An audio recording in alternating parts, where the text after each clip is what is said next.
ఇది వాస్తవానికి ఇది కాంగ్రెస్ ప్రభుత్వం అసమర్థతకు ఇది నిదర్శనం అవుతుంది. ఏ గవర్నమెంట్ అయినా సరే ఎన్ని పథకాలు ఉచిత పథకాలు పెట్టినా ఆయా లబ్ధిదారులకు మేలు కలిగిందే తప్ప ఆ పథకాల ద్వారా వేరే వాళ్ళకి ఎవరికి కీడు జరగలేదు.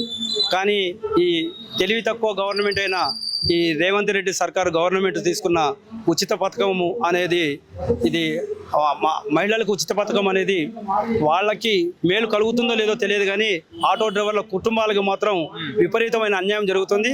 గత 16 నెలల కాలం నుంచి కూడా ప్రతి ఒక్క ఆటో డ్రైవరు రోడ్ల మీద పడే అవస్థలు వారి కంటికి కనిపెట్టేట్టుగా అనేక రకాల సమస్యలుగా మేము ధర్నాలు చేసినా కూడా చెవికి పారని ఈ గవర్నమెంటు ఈ మహాసభ ద్వారా అయినా సరే కళ్ళు తెరిచి మా పరిస్థితి ఇంత దీనంగా ఉందని గ్రహించి ఈ యొక్క ఉచిత పథకాన్ని రద్దు చేయాలి, లేదా మాకు హామీలు ఇచ్చిన ప్రకారంగా సంవత్సరానికి 12,000 అన్నారు. కానీ అది కూడా మాకు కాని పని. ఎందుకంటే రోజు కనీసం 500 సంపాదించే ఆటో డ్రైవరు యావరేజ్కి వచ్చేసి నెలకు 15,000 సంపాదించే ఆటో డ్రైవర్కి సంవత్సరానికి 12,000 ఏ లెక్కిస్తారో ఆ యొక్క ప్రణాళిక సంఘానికి మాకు తెలియాలి.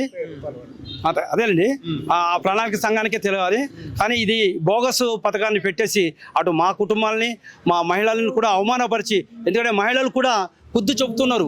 ఎందుకు ఈ ఉచిత పథకం పెట్టేసి మా భర్తలని అవమానపరణ చేస్తారు. ఎందుకంటే కనీసం ప్రయాణానికి ఖర్చులు ఎల్లది అనే పరిస్థితులు ఉన్నారా మా భర్తలు అనేసి అవమానపరిచే విధంగా ఈ గవర్నమెంట్ ఉంది అనేసి వాళ్ళు కూడా అంటున్నారు.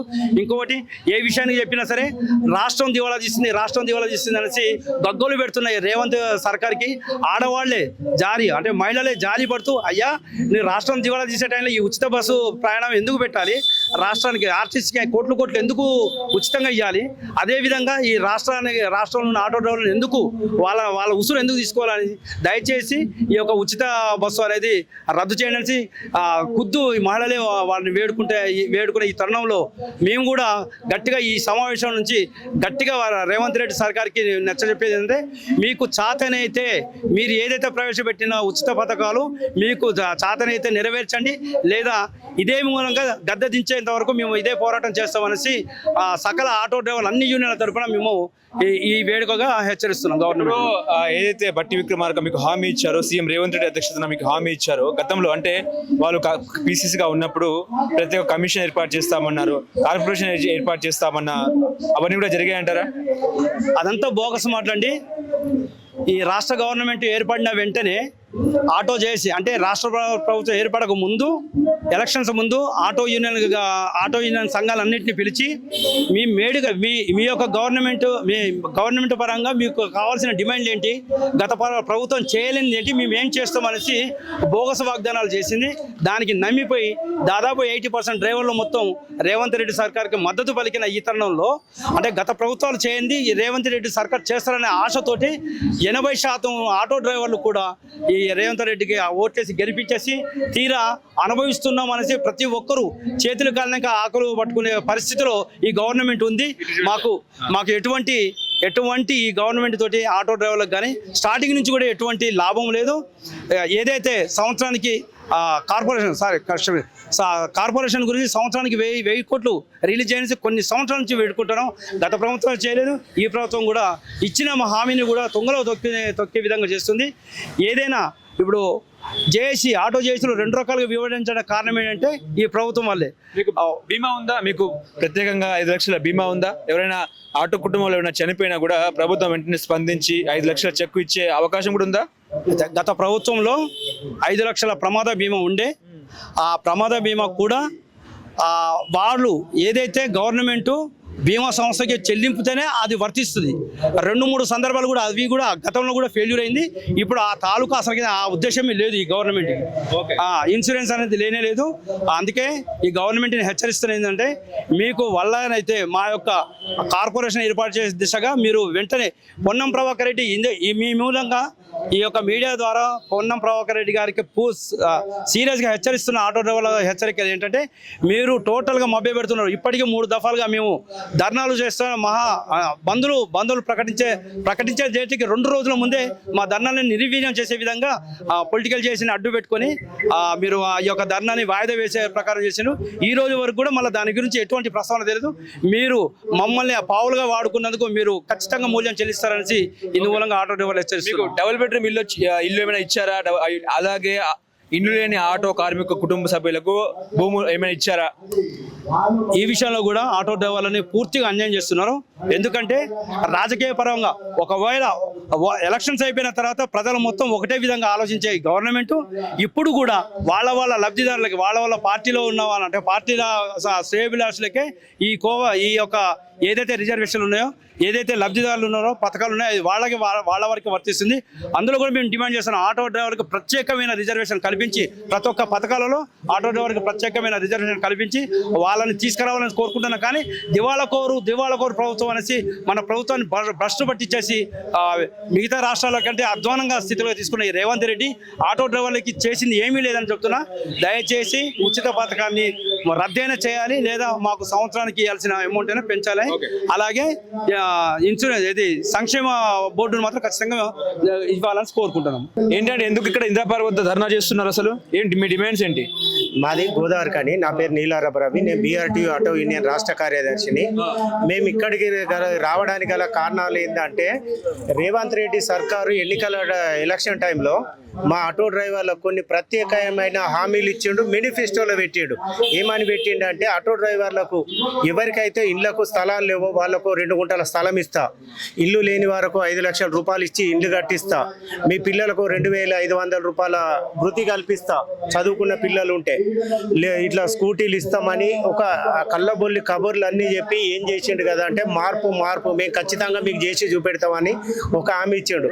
ఆ టైంలో ఏంటంటే ఆటో డ్రైవర్లు ఒక 70-80% టోటల్ మెంబర్స్ ఏం చేశారంటే మార్పు కోరుతారు కదా, ఈ ఆటో డ్రైవర్లకు ఏమన్నా న్యాయం జరగకపోదు అన్న ఉద్దేశం కొద్దీ గుత్తగా కాంగ్రెస్ ప్రభుత్వానికి ఓట్లేసి గెలిపించడం జరిగింది. ఈ ఓట్లేసి గెలిపించిన తర్వాత మొట్టమొదటిగా ఎవరికంటే మా ఆటో డ్రైవర్లకైనా ఒక అనుబాంబు లెక్క ఉచిత బస్సు అని పెట్టారు. ఈ రోజు వరకు సుతం మేము ఆ ఉచిత బస్సును ఎవరం వ్యతిరేకిస్తలేము. కానీ సేమ్ టైంలో ఈ తెలంగాణ వ్యాప్తంగా ఉన్న 7 లక్షల మంది ఆటో డ్రైవర్లు పూర్తి స్థాయిలో రోడ్డు పాలయ్యారు. ఇప్పటికీ ఒక్కొక్కరికి వయసు 30-40 సంవత్సరాల ఆటో నేను అమ్ముకొని జీవనాధారం చేసి ఏ ప్రభుత్వం ఏమి కల్పించకపోయినా తమ కాళ్ళ మీద తాము బతకడానికి ఒక ఆటోను జీవనాధారం చేసుకొని బతుకుతా అంటే ఈ టైంలో ఏం చేశారంటే ఉచిత బస్సు తోటి ఆయనకి 30-40-50 ఏళ్ళు వచ్చేసరికి వేరే పనికి పోయేటట్లేదు, ఉన్న పని విడిచేటట్లేదు. ఉన్న పని చేసుకుందామంటే రోజుకు 500-600 వచ్చేది. ఒకేసారి ఉచిత బస్సు ప్రయాణం వల్ల పొద్దంతా నడిపిన సుధా అన్నిటికీ ఖర్చులు పోను 200 రూపాయలు సుధా ఇంటికి వస్తారు. ఈ 200 రూపాయలతోటి అసలు కుటుంబాన్ని ఎట్లా పోషించుకోవడం అర్థం కాక ఇప్పటికి 85 మంది ఆటో డ్రైవర్లు వివిధ కారణాలతోటి ఆత్మహత్యలు చేసుకున్నారు. ఇటు ఫైనాన్షియల్ వెళ్తలేవు, ఈ ఆత్మహత్యలు చేసుకున్నారు. ఈ ఆత్మహత్యలు చేసుకున్నాకైనా సుధా ఈ ప్రభుత్వం ఇంతవరకు కనీస స్పందన సుధా లేదు. ఒక్క డ్రైవర్ మీకు 12,000 ఇస్తామన్నారు, అవన్నీ ఇచ్చారా? 12,000 రూపాయలు ఇస్తా అని ఇప్పటికి 16 నెలల కాలం అవుతుంది. కనీసం దానికి ఇంతవరకు కార్యాచరణ సుధా మొదలు పెట్టాలి. అంటే కార్యాచరణ దానికి ఊసెత్తి మీ డ్రైవర్లకు ఎట్లా చేద్దాము, ఏం చేద్దామని దానికి ఇంతవరకు కార్యాచరణ సుధా మొదలు పెట్టాలి. అది గవర్నమెంట్ పరిస్థితి. మీకు కార్పొరేషన్ కూడా ఏర్పాటు చేస్తామన్నారు, అవి కూడా అయిందా? కార్పొరేషన్ అనేది ఇంతకుముందు 1000 కోట్లతోటి గత ప్రభుత్వం కార్పొరేషన్ ఏర్పాటు చేస్తామని సీఎం వరకు ఫైల్ వెళ్ళింది. ఏదో కారణాలతోటి ఆగింది. ఆ ఆగిన ఫైల్ కనీసం వీళ్ళు ఇట్లా చూసి సుతా దీని మీద హామీ ఇచ్చిన వాళ్ళు లేరు. వాళ్ళ మేనిఫెస్టోలోనే పెట్టారు మీకు కార్పొరేషన్ ఏర్పాటు చేస్తామని, ఇంతవరకు దాన్ని కనీసం ఇట్లా చూసిన వాళ్ళు లేరు. ఇప్పుడు మీకు డబుల్ బెడ్రూమ్ ఇల్లు వచ్చిందా? సరే, డబుల్ బెడ్రూమ్ భూములు లేకపోయిన వారికి స్థలం ఇచ్చారా? పోనీ అసలు డబుల్ బెడ్రూమ్ ఇళ్ళ పరిస్థితి తీసుకుంటే కాంగ్రెస్ గవర్నమెంట్ గెలిచిన తర్వాత ఒక్క ఇటుక సుత ఇంతవరకు ఇక్కడ వాళ్ళే. గత ప్రభుత్వం కట్టించిన ఇళ్ళనే ఈ ప్రభుత్వం కొందరికైతే ఎవరైతే ఆ ప్రభుత్వం ఇల్లు మంజూరు పూర్తి స్థాయిలో కొన్ని కన్స్ట్రక్షన్ కాక ఆగిన ఇల్లు ఉన్నాయో వాటినే ఇచ్చారు తప్ప ఈ ప్రభుత్వం ఇప్పటికీ ఆటో డ్రైవర్లకు ప్రత్యేకంగా ఎవరికి కానీ ఒక డబుల్ బెడ్రూమ్ ఇల్లు కానీ ఇల్లు కట్టుకో చేసుకుంటా అంటే మీ కళ్ళ కానీ ఎవ్వరికి ఎలాంటివి రాలేదు ఇప్పటి వరకు. ఇప్పుడు రాష్ట్ర వ్యాప్తంగా ఆటోకి స్టేట్ పర్మిట్ ఇవ్వాలంటారా? స్టేట్ పర్మిట్ ఇవ్వాలి. ఇప్పటి వరకు ఏమున్నది అంటే ఆటో ఓన్లీ 60 కిలోమీటర్ల వరకు ఎక్కడైనా నడుపుకోవచ్చు అనే ఒక పర్మిట్ ఉండే. కాకపోతే ఇప్పుడు ఉన్న పరిస్థితిని బట్టి డ్రైవర్ అంటోడు 4 పైసలు వస్తే కుటుంబాన్ని పోషించుకొని దర్జాగా బతుకుతాడు. వానికి ఒక ఆధారం నువ్వు కల్పిస్తలేవు కనుక దీన్ని జీవనోపాధి చేసుకొని బతుకుతాడు కనుక వీనికి పర్మిట్ ఇస్తే ఆడెక్కడికి పోయినా బతుకుతాడు. 50 సంవత్సరాలు పైబడిన వాళ్ళకి కూడా 10,000 పెన్షన్ ఇవ్వాలంటారా? 50 సంవత్సరాలు పైబడిన వాళ్ళకి ఇప్పుడు వికలాంగులకు కానీ వృద్ధులకు కానీ వితాంతు పెన్షన్ అని ఎన్నో రకాల రైతు బంధు అని ఎన్నో రకాల పెన్షన్లు ఎన్నో ప్రభుత్వాలు ఇచ్చినాయి కదా. మా కోసం ఏంటంటే డ్రైవర్లు ఒక 50-60 ఏళ్ళు పైబడిన వాళ్ళకు మోకాళ్ళ నొప్పులు అది ఇది తోటి వీళ్ళు క్లచ్ మనకు బ్రేక్ మోకాళ్ళ మీద ఉంటాయి కనుక వీళ్ళు నడవలేని పరిస్థితికి వస్తారు కనుక వీళ్ళకు ఒక ప్రత్యేకమైన నీవే ఏదైనా ఒక రకమైన ఆటో బీమా ఏదైనా ఒక పెన్షన్ తయారు చేసి మీకు పుణ్యమే కదా దీనివల్ల. ఓకే, ఇప్పుడు ఊబర్, ఓలా, ర్యాపిడో అదేవిధంగా మహాలక్ష్మి పథకాన్ని కూడా తీసివేయాలంటారా? మహాలక్ష్మి పథకం మేము తీసివేయమని ఏ రోజు కోరుకుంటలేము. కానీ సేమ్ టైంలో ఆటో డ్రైవర్లు జీవనోపాధి కోల్పోతారు కనుక ప్రత్యక్షంగా వాళ్లకు నెలకు ఏదన్నా ఒక పింఛన్ రూపకంగా నెలకు 5,000 రూపాయలు అందేటట్టు చూడాలని డిమాండ్ చేస్తాను.